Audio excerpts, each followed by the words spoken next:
ষষ্ঠ শ্রেণীর ভূগোল। আজ আমি পঞ্চম অধ্যায় জল স্থল বাতাস থেকে প্রথমে দেখো প্রশ্ন, বায়ুমণ্ডল না থাকলে কি হতো? তাহলে আমরা বসবাস করি পৃথিবী পৃষ্ঠে, যদি পৃথিবী পৃষ্ঠে বায়ুমণ্ডল না থাকতো তাহলে পৃথিবীর কি হতো? তাহলে আগে দেখো ফার্স্ট এখানটা, এইটা ধরিয়ে যদি পৃথিবী ধরা হয়,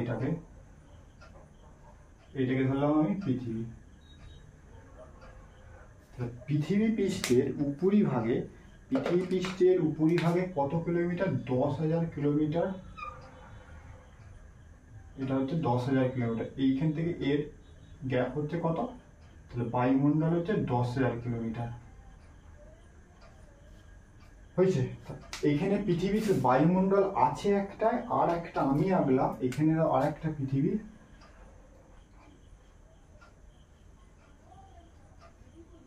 দুটো পৃথিবী আঁকলাম ধরো, ঠিক আছে? এবার দুটো পৃথিবী, একটা আছে আর একটা কিন্তু নেই। এবার তাহলে আমার বলতে হবে বায়ুমণ্ডল না থাকলে তাহলে এইটাকে সম্বন্ধে বেশি বলতে হবে। তাহলে ফার্স্টে দেখো বায়ুমণ্ডল না থাকলে কি কি হতো। ফার্স্ট যদি বলা হয় প্রাণহীন হয়ে পড়তো। তাহলে বায়ুমণ্ডল না থাকলে পৃথিবী প্রাণহীন হয়ে পড়তো। কেন প্রাণহীন হয়ে পড়তো? কারণ বায়ুমণ্ডলে দুটো গ্যাস, একটা হচ্ছে ধরো কার্বন ডাই অক্সাইড আর একটা হচ্ছে অক্সিজেন। এই দুটো গ্যাস সেটা উদ্ভিদ এবং প্রাণীর প্রয়োজনে সেগুলো কি হয় যে আদান প্রদান হয়। তারপরে সেই গ্যাসগুলো বায়ুমণ্ডলে না থাকলে আমরা পেতাম না, তাহলে জীবের অস্তিত্ব সংকট হয়ে পড়তো। তাহলে আমরা পৃথিবী আস্তে আস্তে প্রাথমিক অবস্থা প্রাণহীন হয়ে পড়তো। 1 নম্বর। 2 নম্বর, তাপমাত্রা বা উষ্ণতা। দিনের বেলায় বায়ুমণ্ডল নাই, সরাসরি সূর্যের আলো থেকে সূর্য থেকে কি হবে, সরাসরি আলো পৃথিবী পৃষ্ঠে এসে পড়বে, সঙ্গে সঙ্গে কি উত্তপ্ত হয়ে যাবে। আবার সূর্যাস্ত হয়ে গেল, সঙ্গে সঙ্গে ভূমিভাগ কি হয়ে যাবে, ঠান্ডা হয়ে যাবে, প্রচন্ড ঠান্ডা হয়ে যাবে। কিন্তু বায়ুমণ্ডল থাকার জন্য সেই জিনিসটা হয় না। তাহলে বায়ুমণ্ডল না থাকলে তাপমাত্রা দিনের বেলা খুব বেড়ে যাবে, আর সূর্যাস্ত যা হয়ে যাবে তাপমাত্রা আস্তে আস্তে কি হবে, আবার খুব কমে যাবে। 3 নম্বর, বর্ণকার আকাশের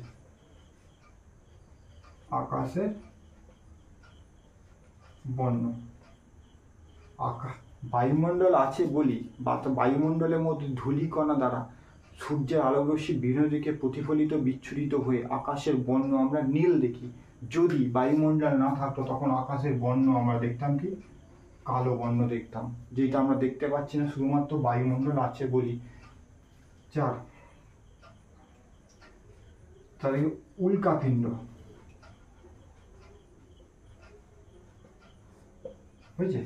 বায়ুমণ্ডল না থাকার জন্য মহাকাশ থেকে কোটি কোটি উল্কাপিণ্ড পৃথিবীতে এসে পড়তো। পৃথিবীতে যে স্থানে পড়তো সেই স্থানে উল্কাপিণ্ড দ্বারা সেই সমস্ত অঞ্চলকে হচ্ছে আগুন ধরে যেত বা সেই সমস্ত এলাকা নষ্ট হয়ে যেত। তারপরে 5 নম্বর, যে বৃষ্টিপাত, তুষারপাত, কালবৈশাখী, বজ্রপাত ইত্যাদি প্রাকৃতিক ঘটনাগুলি শুধুমাত্র বায়ুমণ্ডল আছে বলি হচ্ছে। যদি না থাকতো এই সমস্ত প্রাকৃতিক ঘটনাগুলি কিন্তু আর হতো না। 5 হলো 6 নম্বর। 6 নম্বর কি বলবে? এই যে মোবাইল ফোন, টিভি, রেডিও ইত্যাদি যে সিগন্যালগুলো বায়ুমণ্ডল আছে বলি বায়ুমণ্ডলে বাধাপ্রাপ্ত হয়ে পৃথিবী পৃষ্ঠে ফিরে আসে। ফলে টিভি, রেডিও, মোবাইল ফোনের ইত্যাদি সিগন্যাল আমরা যে কোনো প্রান্তে ছবি দেখা থেকে ফোনে গান কথা বলা থেকে শুরু করে সব কিছু কাজকর্ম করতে পারি শুধুমাত্র বায়ুমণ্ডলের জন্য। তারপরে যদি বায়ুমণ্ডল 6 নম্বর হলো, যদি বায়ুমণ্ডল না থাকতো সূর্য থেকে ক্ষতিকারক অতিবেগুনি রশ্মি পৃথিবী পৃষ্ঠে সরাসরি এসে পড়তো। যদি না থাকতো তাহলে এসে পড়লে কি হবে, ত্বকে পড়লে ত্বকে ক্যান্সার, চোখে পড়লে চোখে রেটিনা নষ্ট, গাছের সবুজ কণা ক্লোরোফিলগুলো কি হচ্ছে, নষ্ট হয়ে যেত। তাহলে বায়ুমণ্ডল আছে বলি আমাদের এত কিছু সুবিধা হচ্ছে। যদি না থাকতো তাহলে এই সমস্ত নেগেটিভ প্রভাবগুলো আমাদের কি হতো, ভুক্তভোগী হতো। কিন্তু থাকার জন্য এই সব বিষয়গুলো আমরা হাত থেকে রেহাই পাচ্ছি। এটা গেল তোমার বায়ুমণ্ডল না থাকলে তোমার কি হয়ে যাবে। দ্বিতীয় আছে দেখবে বিশ্বভরা প্রাণ। বিশ্বভরা প্রাণ সেখানে কি পৃথিবী হচ্ছে একমাত্র গ্রহ, 8টা সৌরজগতের গ্রহের মধ্যে পৃথিবীতেই প্রাণের অস্তিত্ব আমরা লক্ষ্য করতে পারি, আর বাকি কোনো গ্রহতে প্রাণের অস্তিত্ব লক্ষ্য করা যায় না। আজ থেকে প্রায় 460 কোটি বছর আগে, কত কোটি? 460 কোটি বছর আগে পৃথিবীর সৃষ্টি হয়েছে। যখন পৃথিবীর সৃষ্টি হয়েছে তখন উত্তপ্ত জ্বলন্ত একটি গ্যাসীয় পিণ্ড ছিল। ধীরে ধীরে তাপ বিকিরণ করে আস্তে আস্তে পৃথিবী পৃষ্ঠের উপরিভাগ শক্ত হয়েছে এবং পৃথিবীর অভ্যন্তরভাগ এখনো তরল পদার্থ আছে। এবং পৃথিবীর সৃষ্টি হওয়ার সময় কিছু পরিমাণ জলীয় বাষ্প এবং বিভিন্ন গ্যাস পৃথিবীর চারদিকে গিয়ে আবর্তিত হতে থাকে এবং পৃথিবী পৃষ্ঠের অভ্যন্তরভাগে এখনো অত্যধিক গরম এবং যার তাপমাত্রা কত ডিগ্রি? 2000 ডিগ্রি থেকে 4000 ডিগ্রি তোমার সেলসিয়াস। এইটা যে পৃথিবীর ভিতরি ভাগ এখনো গরম, তুমি কি করে বুঝতে পারবে? যখন অগ্নুৎপাতের সময় ভূগর্ভস্থ ম্যাগমাগুলো বাইরে বেরিয়ে আসে, দেখবে উত্তপ্ত একদম লাল হয়ে আছে, সেটা থেকে প্রমাণ করতে পারবে পৃথিবীর ভিতরি ভাগের তাপমাত্রা অনেক বেশি। পৃথিবীর ভিতরে একদম কেন্দ্র ভাগের সবচেয়ে তাপমাত্রা বেশি, তার তাপমাত্রা হচ্ছে 6000 ডিগ্রি সেলসিয়াস।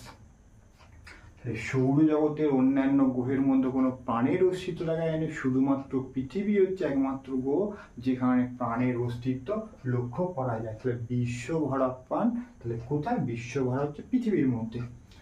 তারপরে এবারে পৃথিবী পৃষ্ঠের সব থেকে বাইরের অংশের নাম হচ্ছে তোমার কি? ভূত্বক। ছবিটা দেখো, ভূত্বক। ভূত্বকের পরের অংশ হচ্ছে তোমার গুরুমণ্ডল। গুরুমণ্ডলের নিচে রয়েছে সবচেয়ে ভারী পদার্থ দ্বারা, তার নাম হচ্ছে কেন্দ্রমণ্ডল। তাহলে পৃথিবীর পৃথিবীর যে অভ্যন্তরীণ গঠনকে যদি আমরা পৃথিবীর সমগ্র অংশ ধরা হয়, ধরো এটা তরমুজের সাথে একটা তুলনা করি, এটা কেন্দ্রভাগ, এখান থেকে এই টুকরোটাকে ভাঙা হয়, এই টুকরো অংশটা দেখতে কেমন হবে? এই টুকরোটা এই ধরনের, এই ওপরের এই শক্ত অংশটা যেটা অল্প বিস্তার হালকা পদার্থ দ্বারা গঠিত, এই হালকা পদার্থ দ্বারা গঠিত এই অংশটাকে হচ্ছে কি নাম? ভূত্বক। ঠিক আছে, এই অংশের নাম হচ্ছে ভূত্বক।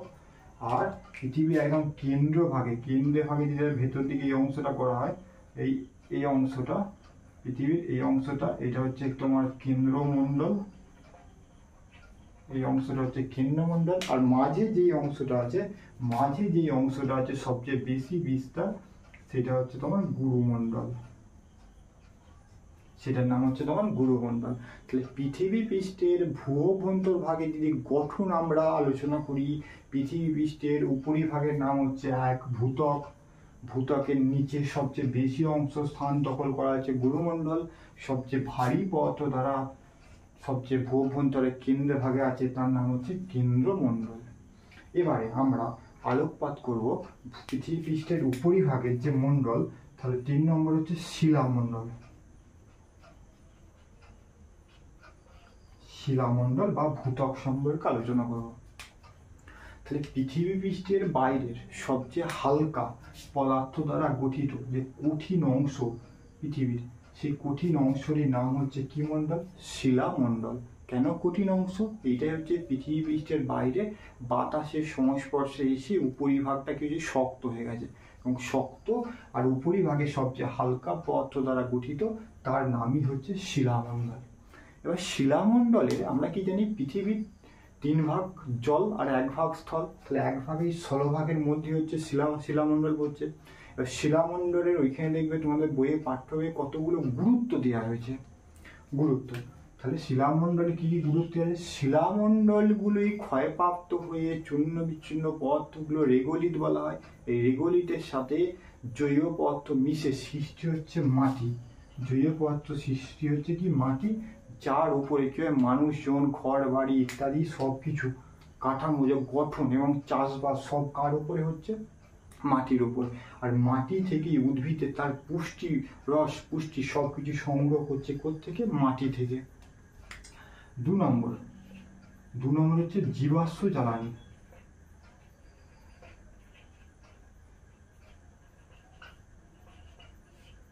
তাহলে এই শিলামণ্ডলের মধ্যে কয়লা, খনিজ তেল, প্রাকৃতিক গ্যাস ইত্যাদি জীবাশ্ম জ্বালানি হিসাবে আমরা পেয়ে থাকি। 3 নম্বর হচ্ছে ধাতু ও খনিজ পদার্থ। শিলামণ্ডলের মধ্যে আকরিক লোহা, সোনা, তামা, অ্যালুমিনিয়াম, চুনাপাথর, জিপসাম ও অন্যান্য খনিজ পদার্থ এই শিলামণ্ডল থেকে কি হচ্ছে? পাওয়া যায়। তাহলে এখান থেকে শিলামণ্ডলের উপরের ভূত্বকের অংশকে বলা হয় কঠিন, যেখানে আমরা মাটি পাচ্ছি, যার উপর চাষাবাদ, মানুষজন, ঘরবাড়ি ইত্যাদি সবকিছু অবস্থান। জীবাশ্ম জ্বালানির মধ্যে বললাম কয়লা, প্রাকৃতিক গ্যাস, খনিজ তেল ইত্যাদি। আর ধাতুর মধ্যে সোনা, লোহা, আকরিক লোহা থেকে অ্যালুমিনিয়াম, চুনাপাথর, জিপসাম ইত্যাদি খনিজ পদার্থ এবং ধাতু ইত্যাদি আমরা শিলামণ্ডলের মধ্যেই কিন্তু পেয়ে থাকি। তারপরে 4 নম্বর দেওয়া আছে, দেখবে বায়ুমণ্ডল। 4 নম্বরে তোমরা পড়তে হবে বায়ুমণ্ডল। তাহলে পৃথিবী পৃষ্ঠে যখন সৃষ্টি হয় উত্তপ্ত গ্যাসীয় একটা জ্বলন্ত পিণ্ড, আস্তে আস্তে সে উপরিভাগটা শক্ত হয়েছে এবং কিছু পরিমাণ গ্যাস এবং জলীয় বাষ্প পৃথিবীর বাইরে তোমার ঘূর্ণনের ফলে বেরিয়ে যায়, এবং সেই ঘূর্ণনের ফলে জলীয় বাষ্প বা গ্যাসগুলো, যেগুলো জলীয় বাষ্প, অত্যধিক ঠান্ডায় জলকণায় পরিণত হয়। জলকণায় পরিণত হলে সেগুলো মাধ্যাকর্ষণ শক্তির টানে বৃষ্টিপাত রূপে পৃথিবী পৃষ্ঠের উপরিভাগে পতিত হয়, এবং পৃথিবী পৃষ্ঠে পতিত হওয়ার ফলে সেই জলরাশি পৃথিবী পৃষ্ঠের নিচু স্থানগুলিতে আস্তে আস্তে ভরাট হতে থাকে এবং ভরাট হয়ে সাগর মহাসাগরের সৃষ্টি করে। পৃথিবী পৃষ্ঠে এই জলরাশি, সাগর মহাসাগর সমগ্র এই জলরাশিকে এক করতে বলা হবে, কি বলা হয়? বায়ুমণ্ডল। এক করতে কি বলা হয়? বায়ুমণ্ডল। আর এই বায়ুমণ্ডল সৃষ্টি হতে 1-2 বছর নয়, সৃষ্টি হচ্ছে কয়েকশো কোটি বছর ধরে ধরে নিচু স্থানে এই জলরাশি মানে জল সঞ্চিত হয়ে সৃষ্টি হয়েছে কি? বায়ুমণ্ডল। আজ থেকে প্রায় 360 কোটি বছর আগে, কত কোটি বছর আগে? 360 কোটি বছর আগে প্রথম প্রাণের অস্তিত্ব জলের মধ্যেই লক্ষ্য করা যায়। তাহলে প্রথম প্রাণের অস্তিত্ব লক্ষ্য করা যায় কোথায়? জলের মধ্যেই লক্ষ্য করা গিয়েছিল। এবার জল আমরা কি জানি? একটু আগে বললাম পৃথিবীর 3 ভাগ জল আর 1 ভাগ স্থল, এবং 3 ভাগ জলের মধ্যে 3 ভাগ জলের মধ্যে মোট জল যদি 100% ধরা হয়, তাহলে 97 আর 3 দুটো মিলে হয়ে যাবে 100%। 97 আর 3 হচ্ছে মোট জলে 100%। 100%-এর মধ্যে 97 ভাগ হচ্ছে কিসের জল? লবণাক্ত জল, যেটা সমুদ্র অবস্থিত। তাহলে লবণাক্ত জল সমুদ্র, যেটা প্রাণের অযোগ্য, আর বাকি রইল ক পার্সেন্ট? 3%। তাহলে 97 ভাগ জলই হচ্ছে সমুদ্রের জল, আর বাকি 3% জল হচ্ছে মিষ্টি জল, যেগুলো পুকুর, ডোবা, খাল, বিল, নদী, হিমবাহ ইত্যাদি তোমার এই 3% জল সঞ্চিত আছে। বায়ুমণ্ডলের গুরুত্ব কি? বায়ুমণ্ডল জীবে হচ্ছে সমগ্র কাঠামো হচ্ছে জল। জল ব্যতীত কোনো জীবের অস্তিত্ব সম্ভব নয়, কারণ জলের মধ্যে বা জলাশয়ে যে কোনো পুকুর, ডোবা, খাল, বিল, সমুদ্র ইত্যাদি বিভিন্ন উদ্ভিদ এবং প্রাণীর অস্তিত্ব আমরা জলের মধ্যে লক্ষ্য করতে পারি। জলকে ব্যবহার করে এক স্থান থেকে অন্য স্থানে পরিবহনের মাধ্যম হিসাবে ব্যবহার করতে পারি। 3 নম্বর জলচক্র হিসাবে কাজ করে। জলচক্র কি? সূর্যের দ্বারা জলভাগের মধ্যে তোমার সূর্যরশ্মির জলীয় বাষ্প উঠে যায়, উপরে ঘনীভূত হয়ে আবার মাধ্যাকর্ষণ শক্তির টানে বৃষ্টিপাত রূপে আবার পতিত হয়। সেই জল আবার গড়িয়ে গড়িয়ে ভূমির ঢাল অনুসারে গিয়ে সমুদ্রে ফিরে যায়। তা যেখানে জল ছিল চক্রাকারে বায়ুমণ্ডলে গেল, আবার ভূপৃষ্ঠের প্রবাহ রূপে সেই জল আবার সমুদ্রে ফিরে এলো। এই জলচক্র যেটা বায়ুমণ্ডলের অন্যতম গুরুত্বপূর্ণ উপাদান হিসেবে পালন করা হয়।